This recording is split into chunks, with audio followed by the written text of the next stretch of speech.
नमस्कार बंधुरा सिरियल सात काहन चैनले आपनादेर स्वागत जानाई। आज के कथा बोलबो एसआईटी बेंगलेर। सेदिन तो आपनारा देखेछिलेन निजेर छेले पापाई के उद्धार करलो दुष्कृतीदेर हाथ थेके इंद्रजित बसाक। तारपरेर काहिनी ओनार बउयेर काछे जे फोनटा एसेछिलो तो ओनार बउ एसे निये बोललो मधुमिता बोललो जे आमार मायेर एक बान्धबी थाके, आमाके मायेर काछे जेते होबे मामा बाड़ीते। आमार मायेर एक बान्धबी थाके मेदिनीपुरे, तार मेয়ের किछु प्रॉब्लेम हयेछे, भर्ती आछे हस्पिटाले। ता आमी राते हयतो आसते पारबो ना, आजके हयतो आसते पारबो ना, आमाके मेदिनीपुरे जेते होबे। बोललो ठीक आछे। पापाई तो खूब खुशी, मा थाकबे ना तो खूब आइसक्रीम खाबे निजेर बाबाके बोललो। से जाई होक देखा गेलो जे तारपर देखा गेलो जे सिटी हस्पिटाले ओई पुलिस अफिसार रुमी डिसूजा माने रुकमा राय, से ओई मेয়েটা ওর नाम হচ্ছে মিটিনের সঙ্গে কথা বলছে। তো বললো যে তুমি সুসাইড অ্যাটেম্প্ট কেন করেছিলে? তো বললো যে আমি লজ্জায় সুসাইড অ্যাটেম্প্ট। তখন ও ঘটনাটা বলল যে একটা ছেলের সাথে ওর ভালোবাসা হয়েছিল, ওই কন্ট্রাকশনের কাজ নিয়ে এসেছিল। ছেলেটার নাম ছিল বাসুদেব, তারপরে বাসুদেব বসু। তারপরে ওই ছেলেটার সাথে ভালোবাসা হয়, ওই মিটিনের নিয়ে বিয়েও হয়। বিয়ের পরে গয়নাগাঠি নিয়ে ওই ছেলেটা পালিয়ে যায়, ওকে ছেড়ে দিয়ে নিয়ে। ওই গ্রামের লোকরা সবসময় ওকে তানা মারে, সেই জন্যে ও আত্মহত্যার চেষ্টা করেছিল। নিয়ে বলল যে তারপরে বলল যে ম্যাডাম আপনি আমাকে কথা দিন, আমাকে যারা এইভাবে যে আমাকে এমনি করে ঠকিয়েছে, আমাকে মৃত্যুর মুখে ঠেলেছে, তাকে আপনি ছেড়ে দিবেন না। তো রমি ডিসুজা যে পুলিশ সাব ইন্সপেক্টর, ও বললো একদম চিন্তা করুন, আমি কখনোই অপরাধীদের ছেড়ে দিই না, আমি ছেড়ে দিব না। এই কথা বলতে বলতে ওই মেয়েটা মিটিন মারা গেল। তারপরে দেখা গেল যে ওর মা মানে ঘরে এলো। তারপরে ওই মধুমিতা আর ওর মাও এলো, দেখা যাচ্ছে। তা হসপিটাল থেকে এলো ওই রমি ডিসুজা, যে রুকমা রায় যে পুলিশ অফিসার রোল করছে। ও এসে বলল ঘটনাটা যে মিটিন আর নেই।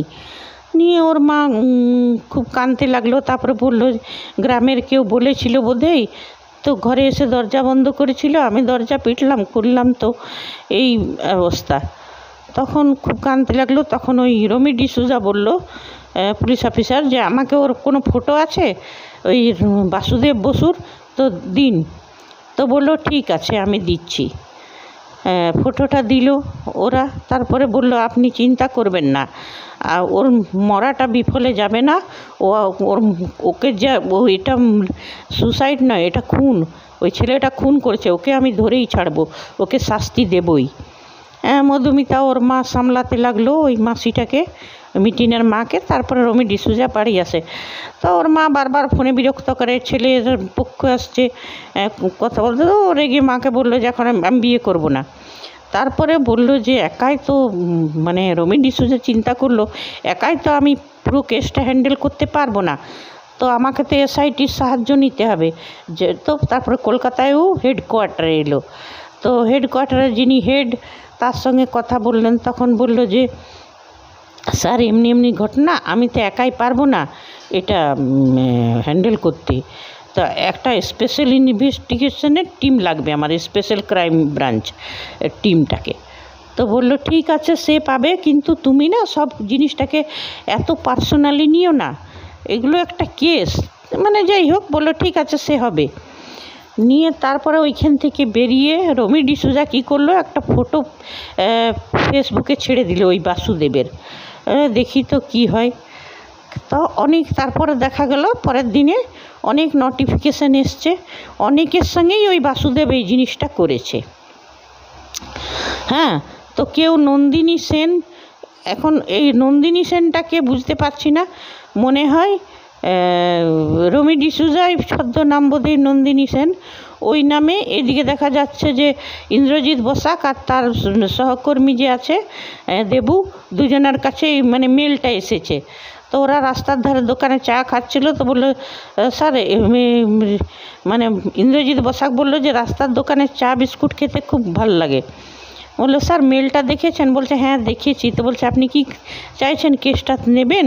বলছে দেখো আমরা স্পেশাল ব্রাঞ্চ, আমরা চাইলেও কোনো টিম কেস হাতে নিতে পারি না, তবে নন্দিনী সেন পাঠিয়েছে, অনেক সাথেই এমনি হয়েছে, দেখা যাক কি হয়। আর এদিকে দেখা যাচ্ছে ওই ছেলেটা যে বাসুদেব বোস, সে একজনের কাছে গেছে যে নাম জালি, নাম ঠিকানা সব বানায়। ওকে বলে এবারে তোমার কি নাম রাখবো? তো বললো এবারে শুভদীপ চ্যাটার্জি। যাই হোক, তো বাড়ি ভাড়া নেবার জন্যে একটা ঘরে এলো। তো ওই বাড়ির ভদ্রলোক দরজা খুললো, তো বললো আমি বাড়ি ভাড়া নিতে চাই। তো বললো বাড়ি ভাড়াতে একটু আমার আপত্তি আছে। যাই হোক, তারপর নিজের মেয়েকে ডাকলো। তো বললো যে হ্যাঁ আমি টাকার কথা করবেন, ভাববেন না, আমি দিয়ে দেবো। সে তো ঠিক আছে, সে বললো ঠিক আছে। ভদ্রলোক চলে গেল। তারপরে দেখা গেল যে ওই মেয়েটা ওই বাসুদেব, এখন তো ওর নাম শুভদীপ চ্যাটার্জি, ওর আগের থেকেই জানাশোনা, দুজনাকে ভালোবাসার লোক নিয়ে তারপরে দুজনা ঘনিষ্ঠ মুহূর্ত দেখা গেল। আর এদিকে দেখা যাচ্ছে যে রমি ডিসুজা নিজের ঘরে ক্যান্ডেল জ্বালাচ্ছে জিসাসের সামনে। তো ওর মা এসে তখন বলল যে এই দেখ ছেলের মা কথা বলতে চাইছে, তুই কথা বল। তো বলছে না আমি কথা বলবো না, বলে দাও আমি ব্যস্ত। ওর মা আর কী করবে, বললো নিয়ে তারপর ও চিন্তা করতে লাগলো রমি ডিসুজা যে এমনিভাবে তো ছাড়া যাবে না। তখন ওর মিটিংয়ের কথাটাই বারবার মনে হতে লাগলো যে ও আমাকে বারবার হাত ধরে বলে গেছে যে ও অপরাধীকে শাস্তি দিবে, তো শাস্তিটি দেবই। এবারে দেখা যাক মানে crime branch DCP Indrajit Basak এরা কেমন করে একজুট হয় আর কেমন করে কেসটা সলভ করে, সেটাই আগামী এপিসোডগুলোতে দেখব। ঠিক আছে বন্ধুরা, আজ এতটাই, ধন্যবাদ, বাই। আবার